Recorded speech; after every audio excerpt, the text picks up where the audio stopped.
Olá, boa noite. Sejam todos bem-vindos por aqui para mais uma live. Dessa vez, a convite da AMUC, mais uma vez, para falar sobre um tema muito importante, que é a saúde. Um tema muito importante, muito delicado, né? Existem muitos mitos a respeito de várias questões. E eu estou aqui para conversar com o Dr. Leonardo, que já chegou, inclusive. Oi, Boa Grazi, tudo bem? noite. Tudo bem, doutor? Tudo Eu sou a bem. Graziele, paciente oncológica de um câncer de mama. Sou voluntária da MUC. A MUC é uma associação de pacientes com câncer, Uhum. né? Então, assim, a gente trabalha o ano inteiro com várias ações, e uma das nossas ações é a informação e a conscientização, né, das pessoas a respeito do diagnóstico do câncer. Claro. Muitas vezes a gente é conhecido pela maioria das pessoas através do Outubro Rosa, né, que é o câncer de mama, porém a gente faz as ações com todos os tipos de câncer, né? Só que o câncer de mama, por talvez a maioria é mulher, e mulher é mais falante, mais comunicativa, né? Ela sempre está mais em cima dessas questões, o homem mais retraído, né? O homem tem ainda, culturalmente, ele não se expõe. Então, assim, é um trabalho menos amplo, né? Por várias questões culturais. Mas a gente trabalha com todos os tipos as ações são em cima de todos os tipos de câncer. Eu queria aproveitar a oportunidade e agradecer em nome de todo mundo da AMUC, as voluntárias, né? A sua disponibilidade por estar aqui conversando conosco, né? E eu queria que o senhor se apresentasse um pouquinho para que a gente soubesse um pouquinho da sua história. Não, assim, primeiramente o prazer é meu, né? Eu acho que eu sempre vou defender a ideia de que a gente precisa cada vez mais fomentar e estimular toda a informação relacionada ao câncer, porque a gente ainda tem muita dúvida, a gente tem muita notícia que a gente sabe que é desencontrada. Então, quanto mais a gente conseguir fomentar qualquer tipo de informação, de esclarecimento e de dados sobre câncer, né? Assim como a gente, que nem eu digo, muita gente é conhecedora, né, de diabetes, de hipertensão, de tantas outras doenças, mas de câncer, a população em geral, digamos assim, não tem tanto dado e tanto acesso à informação. Então, com certeza, o prazer é meu estar aqui dividindo com vocês o pouco que eu sei e o pouco que eu posso dividir, né, de conhecimento relacionado a qualquer tipo de dado oncológico. Falando, digamos assim, aquilo que a gente me apresentar que tu pediu, né? Eu sou oncologista clínico do Centro Especializado de Oncologia de Florianópolis, do CEOF. Estou praticamente há 2 anos aqui em Florianópolis e trabalho com pacientes oncológicos. A minha residência é oncologia clínica. Então, é que nem eu digo, quanto mais informação a gente conseguir dar para a população de uma forma geral, melhor se torna qualquer tipo de consulta, de acompanhamento e de informação em relação à família do paciente oncológico ou não com seus familiares, né? Então, o que eu digo, tu falou uma coisa bem curiosa e existem dados na literatura sobre isso, não somente relacionados a pacientes oncológicos, mas também a pacientes de outras, digamos assim, comorbidades. Por exemplo, é fato, né, a gente tem esse dado, que os homens vão menos às consultas que as mulheres. Isso tá na literatura e é dado. E a gente diz que quem faz o homem ir à consulta é a mulher, né? Então hoje em dia a gente tem essa ideia de que os meses que a gente precisa divulgar cada vez mais informações relacionadas à prevenção, a tratamento oncológico, começa no Outubro Rosa e a gente não pode esquecer do Outubro Azul, né? Porque o Outubro Rosa a mulher lembra e que ela tem que ir ao médico e no Novembro Azul ela leva o seu parceiro, né? E qualquer membro, digamos assim, da família que ela lembrar. Mas a gente precisa desmistificar e a gente precisa mudar essa cultura, né? O homem ele precisa ter noção, precisa ter conhecimento do seu status de saúde. E aqui eu digo assim que o momento do Novembro Azul é o momento que a gente aproveita, digamos assim, para tentar fomentar cada vez mais de informações não somente oncológicas para o público masculino, mas para qualquer outra área da medicina, né? Da saúde, digamos assim. É o momento de sentar com o paciente masculino e tentar preencher ele de maior quantidade de informações possíveis, né? Aproveitar que ele foi até a consulta naquele momento para estimular, não somente lembrar ele de rastreio de câncer de próstata, rastreio de câncer de colo, mas também perguntar para ele como é que está o cuidado, né, em relação ao segmento do tratamento do regular, da prevenção da hipertensão arterial, do diabetes e de tantas outras modalidades de prevenção e de melhora de qualidade de vida que a gente pode oferecer para os nossos pacientes. Então, assim, que nem eu digo, Outubro Rosa e Novembro Azul, eles são meses especiais porque a gente consegue chamar mais a atenção das pessoas, mas é fundamental também utilizar esses momentos para lembrar como é que está outras particularidades da saúde desses pacientes. Exatamente. Eu estava me apresentando, eu sou paciente já há 12 anos, né? Eu tive um câncer de mama com 33 anos. Em 2011, não existíamos a cultura de falar nenhum nome câncer, né? Imagina aos 33 anos receber um diagnóstico. E eu sempre fui muito falante, muito comunicativa, eu era professora e eu queria dados, né? Porque naquela hora o meu diagnóstico era de possibilidade de chances mínimas de viver, né? Eram 6 meses.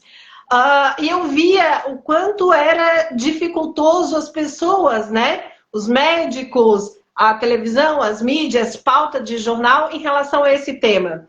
E eu hoje me considero ativista até nessas ações, né? E eu vejo o quanto é diferente, né? O quanto ainda existe muito mito, tanto na saúde feminina, na mulher, nos cuidados em respeito ao diagnóstico câncer, a palavra câncer.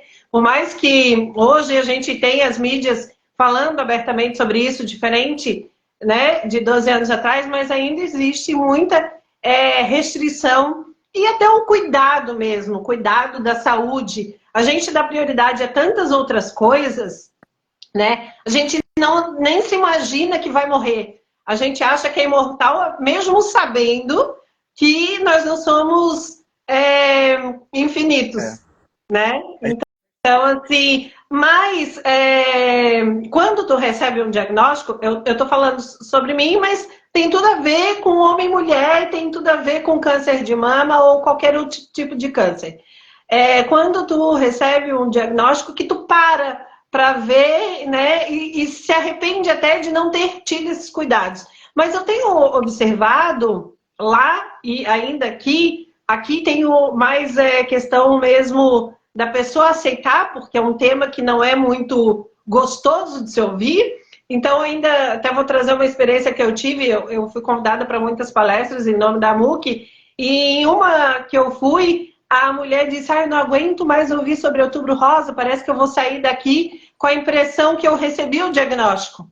Então, eu vejo que ainda é cultural entre as pessoas em achar que vai pegar algum tipo de câncer através da fala ou através do conhecimento, né? Ou através da informação. E eu, como ativista e como estou nesse meio, enquanto até me coloco como influenciadora oncológica, que é um novo universo aí de estar falando, influenciando as pessoas, que a prevenção, a informação, a comunicação é a base de tudo. A educação que me trouxe até aqui e que me deixou viva nesses 12 anos, né?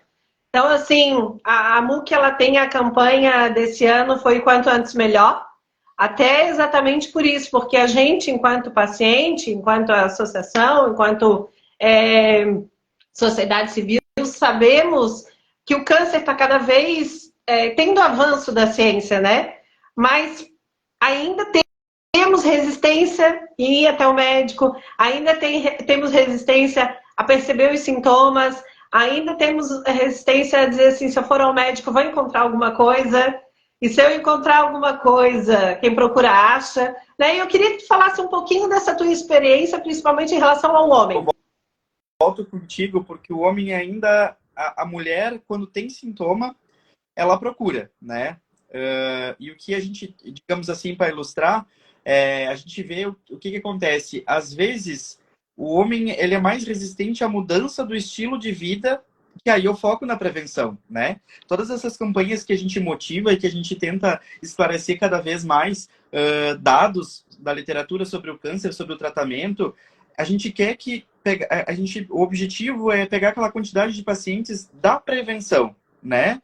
Não é quando eu tenho sintoma que eu vou procurar o médico. Não, o nosso objetivo vamos mudar os hábitos de vida que não estão adequados para diminuir o risco de algum dia desenvolver essa doença, né? As várias formas de câncer. Então, a gente precisa ter essa educação de prevenção, né? Que é ir ao médico sem estar sentindo nada para ver se está tudo ok e se o caminho que eu estou seguindo e se as medidas que eu estou levando de vida são adequadas para diminuir o risco de câncer. Eu acredito nisso. Exato, e isso é fundamental. A gente tem dados da literatura que nos mostram, a gente não, que nem eu digo, a gente às vezes ouve, né, de N fontes, assim, mas para que tanto exame? Não é tanto exame, né? Mas são formas que às vezes as pessoas querem, assim, elas pagam R$2.000 por uma bateria de exames de sangue que não levam a nada, absurdamente nada. Mas elas simplesmente querem encontrar um único exame de sangue, por exemplo, assim, milagroso, que detecte, como é que eu faço exame de sangue? Eu vou descobrir que eu tenho câncer. Existe um teste, alguma coisa assim. Não, gente, existe mudança de qualidade de vida, né? De hábitos de vida e fazer os exames de prevenção, né? E isso é muito mais pagar que nem eu digo, um exame milagroso, né? Então, assim, às vezes os mesmos pacientes que sentam na frente da gente, assim, mas não tem ainda um exame que detecte 10 anos antes se eu tô com câncer ou não? Não tem. E se lhe venderam essa ideia, estão mentindo, né? Mas se tiver, e o que eu vou fazer com isso também, né? Porque eu não vou mudar o meu hábito sabendo que eu vou estar no futuro. É muito difícil. É muito difícil. Mas o que eu digo, assim, é mais importante e melhor fazer o que tem disponível, né? Seguir a cartilha da análise, né, para a mulher da mamografia, da colonoscopia quando indicada, da tomografia de baixa dose para a população tabagista e outro grupo que é indicado, a colonoscopia a partir da idade indicada, o PSA quando indicado, né? Existem estratégias, que nem eu digo, né? Mas para saber a estratégia, para saber se está fazendo certo, a gente precisa fomentar a população de informação. Exatamente. Né? Aí, continua. Algumas barreiras, assim, e eu entendo as pessoas, por exemplo, quando a gente olha para o serviço público 100%, né? Quando a gente olha para os dados, mas para a gente conseguir uma consulta é muito difícil, mas para dizer que é difícil ir lá, né? Querer consultar primeiro, né? Não a gente sabe quantas falhas existem dentro do sistema público, a gente sabe disso, mas para a gente exigir, né, que ele... Não, eu quero minha consulta, eu sei que tem direito de fazer uma análise do PSA, eu sei que tem direito, quando indicado, passar por um urologista. Para isso tem que ir até lá, né? Para isso tem que procurar o recurso, antes de dizer que não funciona. Exatamente. Né? E pegando nesse teu gancho, por exemplo, uma coisa que eu observo é que a gente demora muito, né, para procurar quando tem qualquer coisa. Eu vejo até as mesmas mulheres, por mais que a estatística aumentou bastante, né, as mulheres têm mais acesso, mas ainda existe muita resistência. Em outro momento, assim, tinha muitas que eu dizia, quanto antes melhor, é melhor procurar e achar alguma coisa no início que seja tarde demais, e muitas cutucaram, assim, aquela coisa que realmente elas também acreditavam que procura vai achar sempre alguma coisa que o médico vai me proibir de um monte de coisa. Então, eu não vou para o médico não me proibir. Esse é o mais fácil. Porém, quando a gente descobre de uma forma tardia, e o quanto o câncer não espera, né? O ideal é que a gente procure precocemente tudo. Então, se a gente tiver tudo certinho, bem encaminhado, as chances de buscar um diagnóstico precocemente é bem maior. E daí não vai demorar tanto, né? Porque demora é quando a gente já está com algo grave e um dia, uma semana a mais dentro daquele algo grave é desesperador.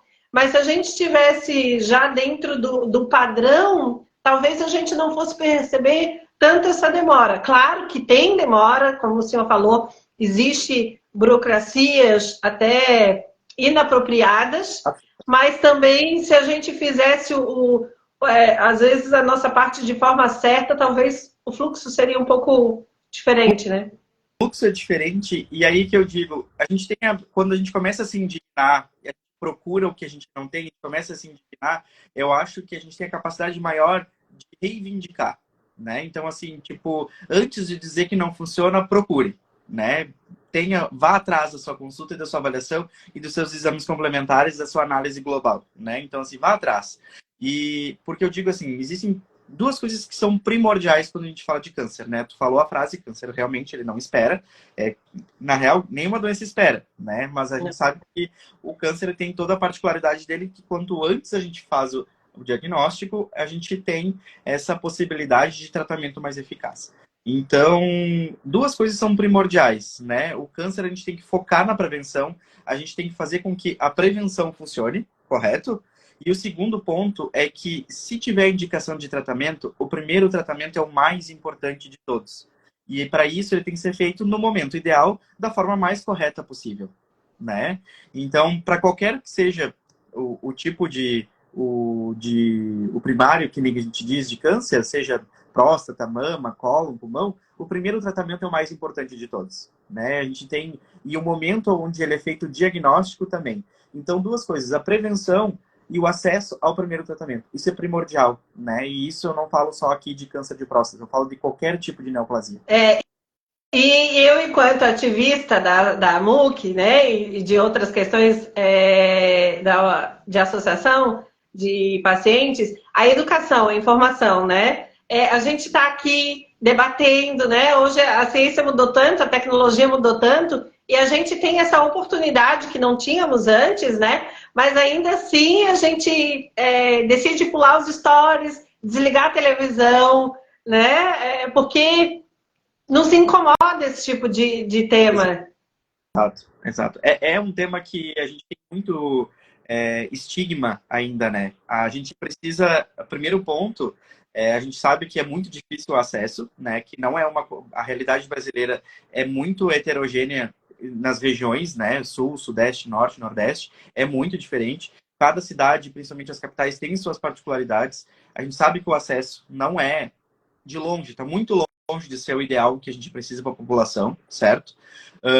Mas um ponto bem importante é que a gente precisa desmistificar esses pontos em relação à palavra câncer, né? Porque, primeiro, câncer não é tudo igual, né? Cada um tem a sua particularidade, primeiro, cada pessoa é diferente, certo? Cada organismo onde aquele câncer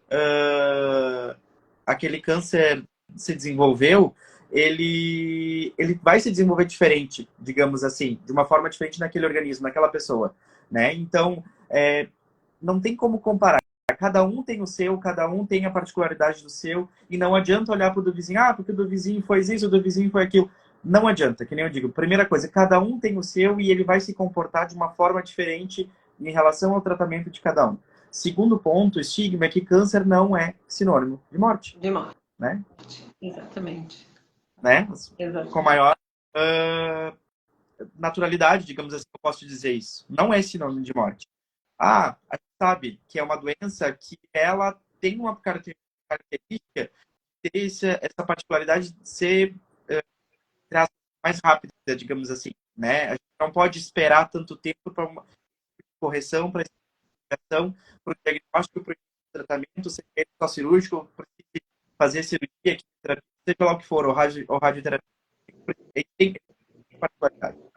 Sabe, hoje em dia, que ele não tem esse sinônimo de câncer ou a morte. E para eu poder dizer isso, hoje em dia, que muita gente, né, veio na minha frente métodos de prevenção e melhoras de técnicas de tratamento, em melhoras de técnicas de cuidado de pessoas, certo? Então, nesse ponto, com certeza evolui, né? Sim. Precisa aumentar o acesso das pessoas a esses cuidados. É isso que a gente precisa ter proliferar maior essa informação. E fazer com que, quando as pessoas tiverem esse hábito, essa cultura do acesso, elas terem essa porta aberta, né? Porque a gente ouve também, e não é incomum, a gente vai em vários locais falar sobre prevenção e isso, e diz, mas eu não consigo uma ficha no meu posto para ser atendido. A minha mãe fez o diagnóstico e demorou 6 meses para chegar, sei lá, no tratamento, certo? A gente ouve isso. Mas a gente precisa ter esse papel também de, olha, tá errado, precisamos melhorar, mas a gente precisa educar ainda mais as pessoas que não têm essa doença e que podem se beneficiar de estratégias de prevenção. Porque, independente qual for a doença, prevenção é mais barato que tratamento. Exatamente. E além da prevenção, o próprio diagnóstico precoce, né? Essa conscientização de que tem que buscar de forma inicial, né? Eu não sei nas tuas vivências, mas através da minha experiência, mesmo sendo paciente, mas estando nessa jornada, que as pessoas têm muita resistência e quando elas vão buscar uma ajuda, é quando os sintomas já estão batendo na porta de forma... de forma que é muito difícil corrigir, né? Eu fiz toda a minha formação em serviço público, então tenho ideia de pelo menos 3 hospitais públicos de como funcionavam cada um com as suas particularidades. E a gente vê muitas coisas assim, principalmente, aí eu puxo para o nosso público masculino, principalmente em homens, de esconder o seu diagnóstico. Não é incomum, né? Eu digo, não é incomum o homem, por alguma forma, ele já ter o diagnóstico, né? Já ter 6 meses antes de que cause o maior problema, e aí ele confessa para a família, digamos assim, que ele disse, eu já sabia, né? Mas eu não queria investigar. Eu sempre conto, é um clássico, um paciente que eu tive, que ele estava participando, acho que em janeiro e fevereiro de algum ano, daqueles mutirões da catarata. E naquele momento, eu acho que por uma avaliação que fizeram, ele fez um raio-x de tórax. E o médico que viu o resultado disse, olha, o senhor precisa procurar um tratamento, porque o senhor está mostrando aqui que o senhor está com uma lesão que precisa ser investigada no seu raio-x. Então, ele já tinha uma lesão extensa, não é? Foi evidente no raio-x, já era uma lesão extensa. Depois, digamos assim, em janeiro, fevereiro. E em julho daquele ano, ele convulsionou em casa, né? E aí, o que acontece? Aí, com a convulsão, ele não tinha opção, né? Foi a família que levou ele para o hospital, foi feito toda a investigação. Aí estava externo, né? Aí estava o sintoma externo, olho no outro. Não tinha mais como ele não era mais opção para ele não ir para o hospital. E aí, naquele momento, foi diagnosticado que ele tinha um câncer de pulmão já com metástase no cérebro. Sim. Né? Aí que ele confessou para a família, né? Porque a família veio com aquele sentimento assim, como é que aconteceu do nada? Como é que apareceu dessa forma que a gente não identificou? Ele passou por 3, 4 médicos e não foi identificado isso. Como foi feito isso? Aí ele confessou, ele disse, não, eu já sabia, mas eu não queria identificar. E, enfim, aí que eu tive que explicar para eles e dizer, olha, o tratamento daqui é diferente, né? Eu não tenho uma bola de cristal para saber como é que estava lá em janeiro, mas o que eu posso garantir para vocês é que a gente perdeu tempo, né? Exatamente. Isso é clássico. Claro, acontece com as mulheres também, mas é clássico do paciente masculino. E é isso que a gente precisa, essa cultura, né? Ela precisa ser modificada para o homem procurar mais, né? A avaliação médica, a avaliação de seus cuidados de saúde, para que não só o câncer de próstata, mas como também as outras neoplasias, que a gente consiga fazer essas estratégias de prevenção funcionarem de uma forma praticamente ideal.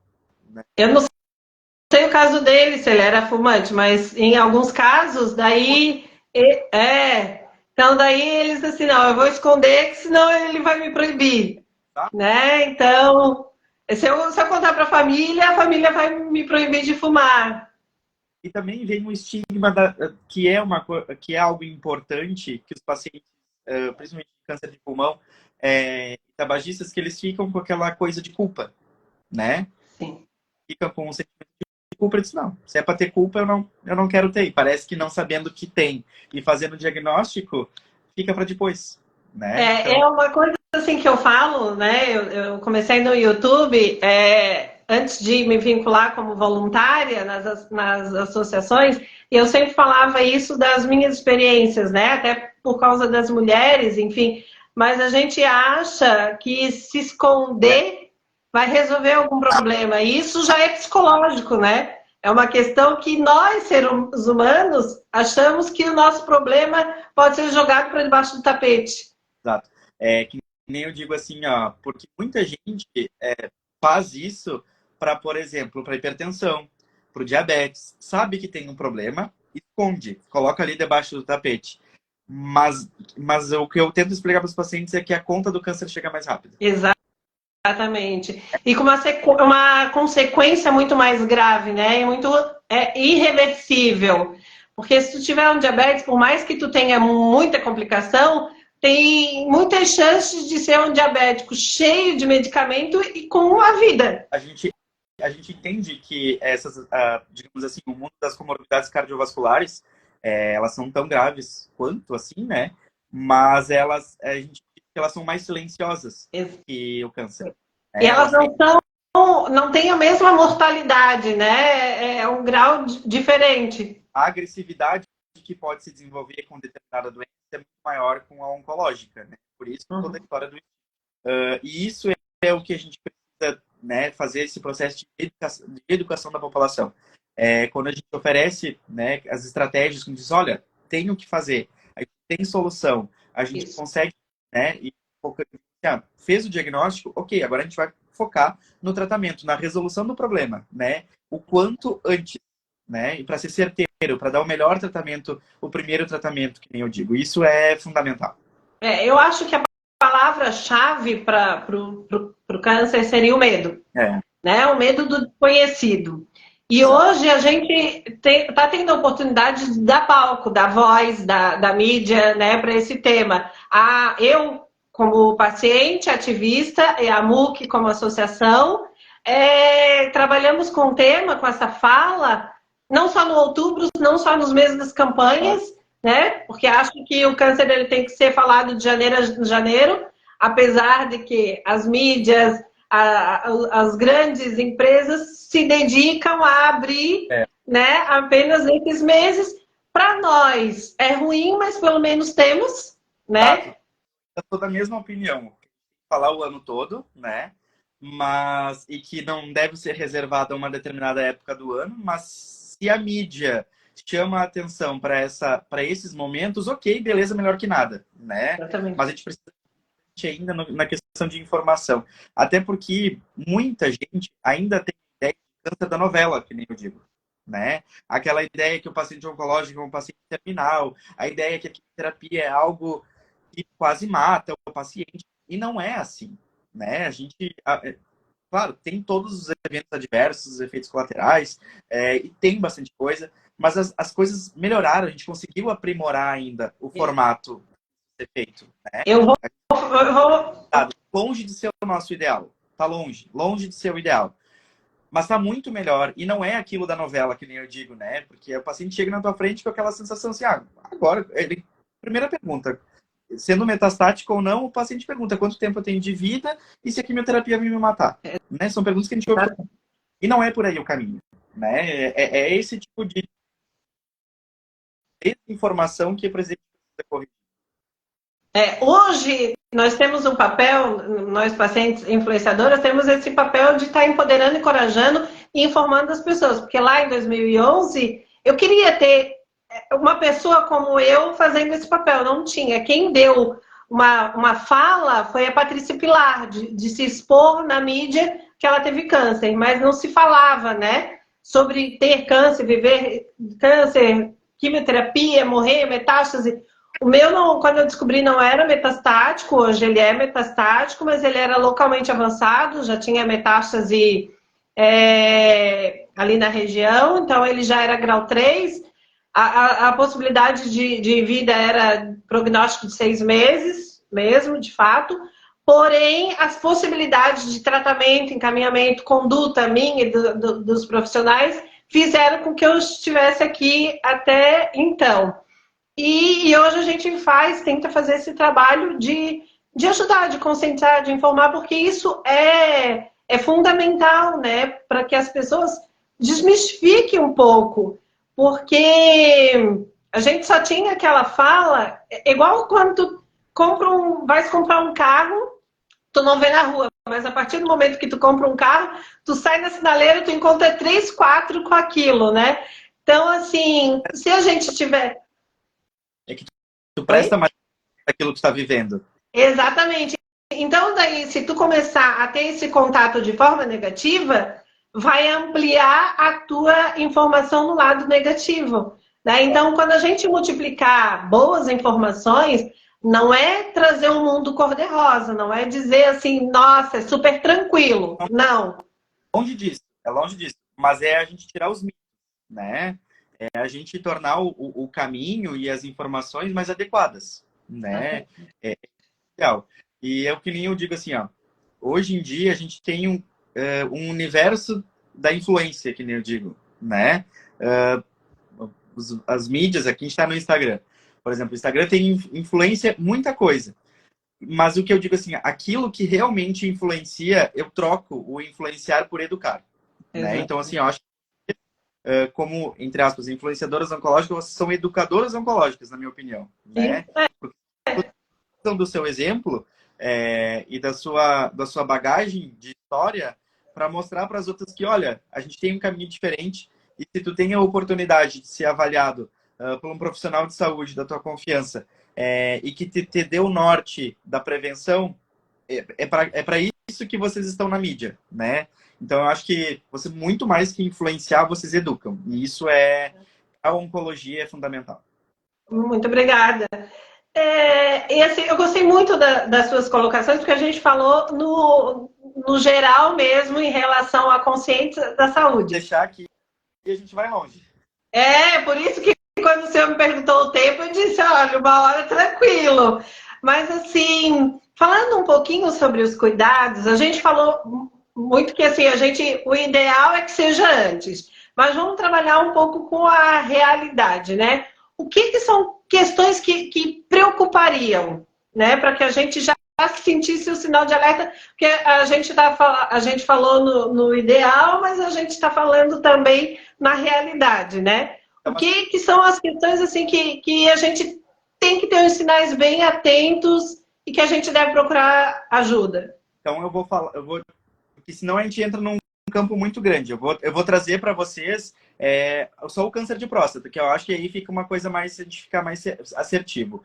Primeira coisa, qualquer tipo de câncer, independentemente de onde ele começar o crescimento, ele não tem sintomas específicos. Não existe algo. Por isso que o diagnóstico do câncer é um diagnóstico geralmente tardio, se a gente não faz prevenção.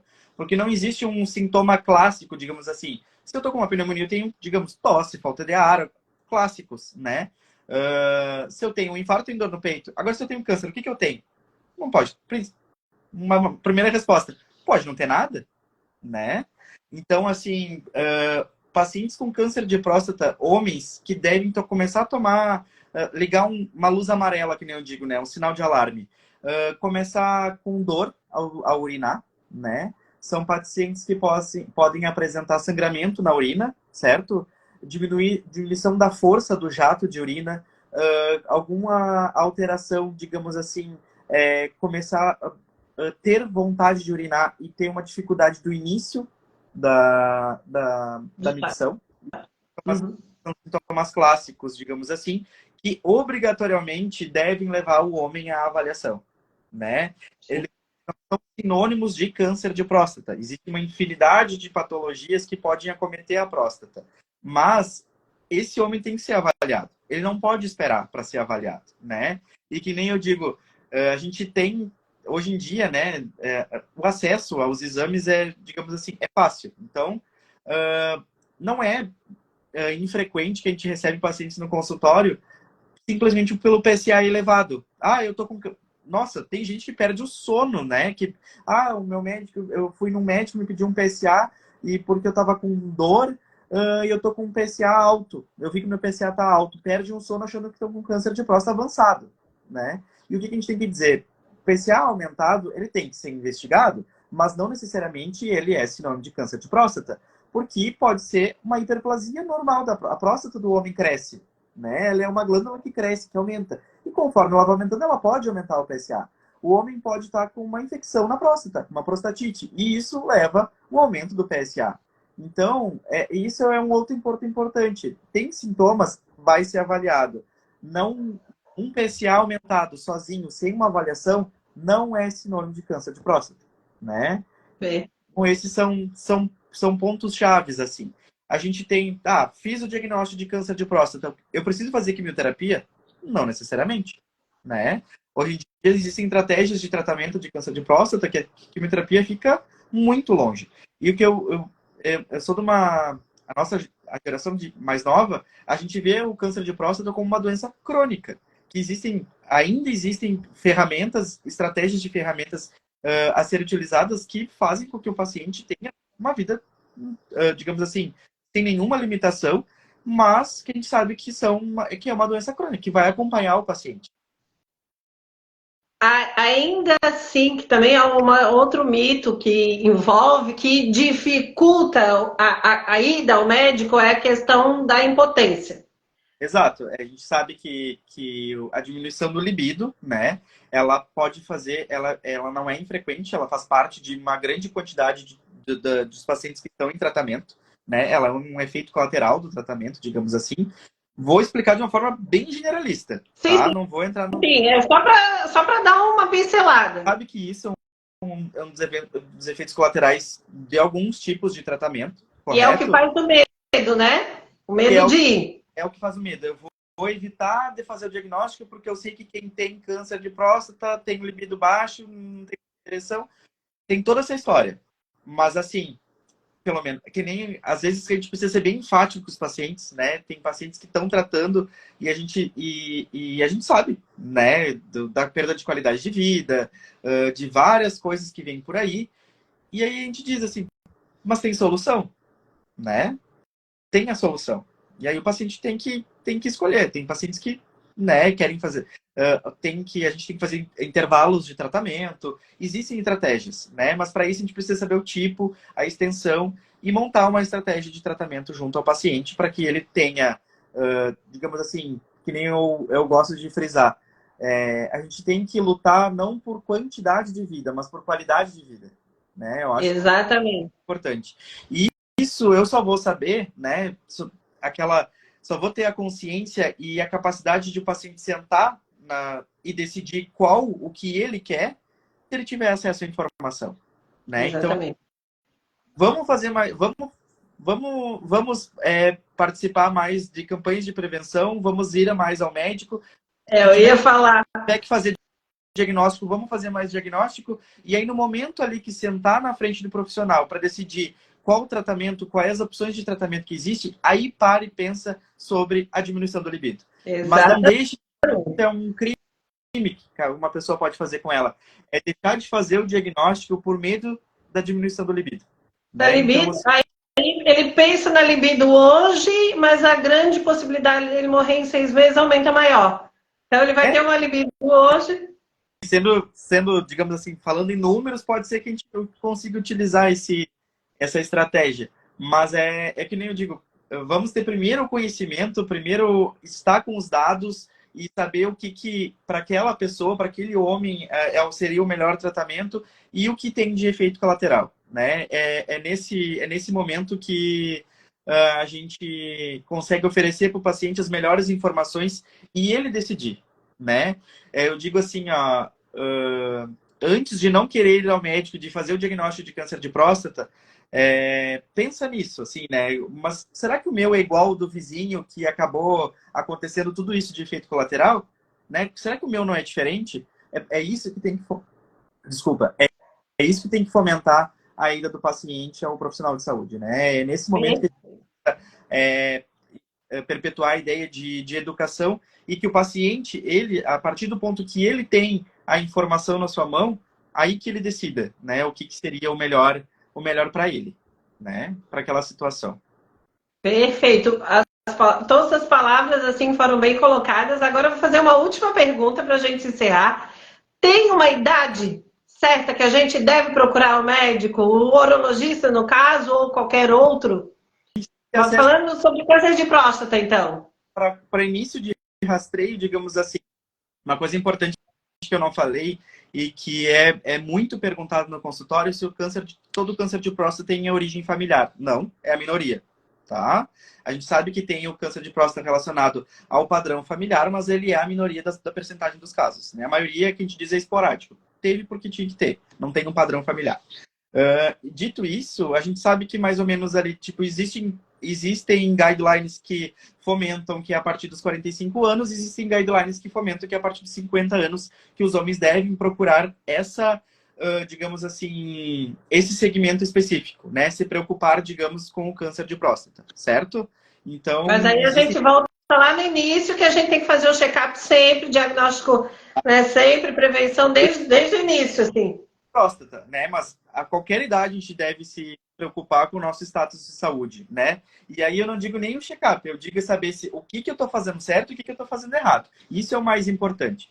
Porque fazer exame é muito fácil, mas mudar hábitos de vida é muito difícil. Exatamente. Olha, eu estou satisfeita. Daríamos para fazer um bate-papo de o dobro do horário. Gostei muito das suas colocações. Eu acho que deu para dar um norte e assim vem muito ao encontro do que a gente, enquanto associação, defende, né? Informação, conscientização, a educação, o empoderamento, o acesso a todas essas informações, né? A prevenção, diagnóstico precoce e para encerrar, né? Com a nossa frase que quanto antes melhor. Com certeza. Coloco à disposição de vocês aqui, a gente, né, tem o ano todo, que nem eu digo, a gente não pode lembrar só em outubro e novembro. Tem o ano todo. Mas foi um prazer.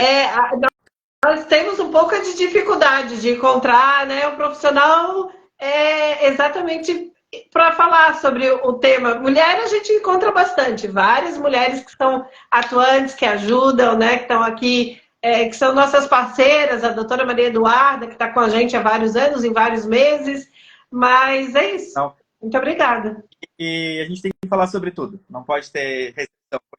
Só para encerrar, câncer é a doença mais democrática que a gente tem. Porque ela não olha para cor, ela não olha para sexo, ela não olha para orientação sexual, ela não olha para se é pobre, rico. Então, assim, câncer é uma doença democrática, todo mundo tem que saber um pouco e todo mundo tem que saber falar. Exatamente. Muito obrigada pela sua disponibilidade e boa noite. Eu espero que todos tenham gostado. Nós vamos deixar a live aqui salva e depois nós vamos colocar ela disponível lá no YouTube para a gente poder espalhar cada vez mais essa informação, tá bom? Obrigada, doutor Leonardo. Boa noite. Boa noite.